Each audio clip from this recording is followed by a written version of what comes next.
Eh, tu savais qu'ici, là où je me trouve, au bout de la Perrière, avant il y avait une plage. C'est ici que les Lorientais venaient se baigner. Allez viens, on va se promener à la Perrière.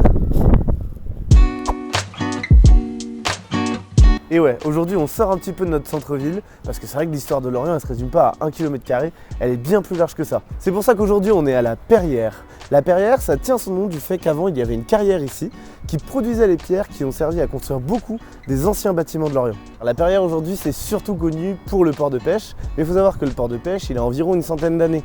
Et bien avant ça, la Perrière c'était un lieu de promenade, un lieu touristique, on y venait soit à pied, soit en tramway, et on y venait pour flâner. Ici, c'était ce qu'on appelait le bout du monde. Il y avait une plage ici.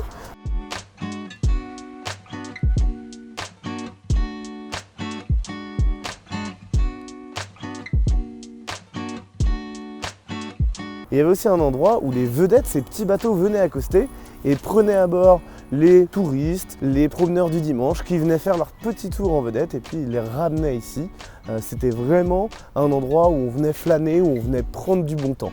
Et puis il y avait aussi un phare, mais il y avait surtout un casino. Ouais, un casino, ouais. Pas le supermarché, non, un vrai casino. On pouvait venir miser de l'argent, jouer aux cartes. C'était un vrai lieu de vice finalement. Il a existé quand même pendant une bonne trentaine d'années et c'est quand même assez original de s'imaginer qu'ici, avant, il y avait un casino quoi.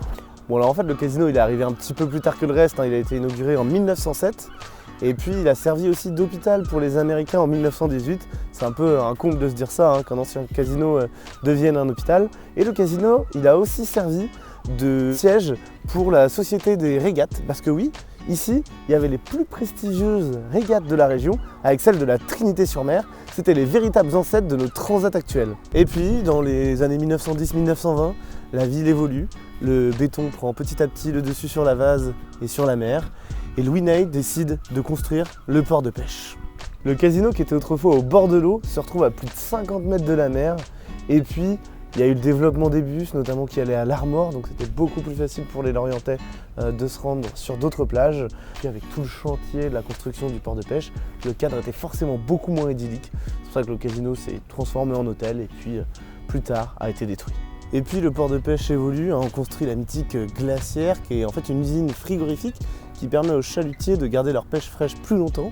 On construit aussi les criers évidemment, et puis le slipway, qui est une sorte de cale qui permet aux bateaux de remonter pour aller en réparation ou au carénage. Et puis le port de pêche, il a été très touché par la guerre, forcément, vu sa proximité avec la base sous-marine, mais il a quand même réussi à se relever assez facilement et à continuer à évoluer après la guerre jusqu'aux alentours des années 2000. Bon, on l'a compris, ce quartier, c'est un quartier qui a déjà eu plein de vie, et puis on l'a vu récemment avec la diminution de la pêche. La glacière qui vient de tomber cette année, c'est un quartier qui est amené encore à vivre une nouvelle vie. On le voit qu'il est très dynamique, notamment avec tous les restaurants au niveau de l'avenue de la Perrière. Il est amené à évoluer, donc on va voir ce que ça va donner dans les années futures. Allez, Skenav.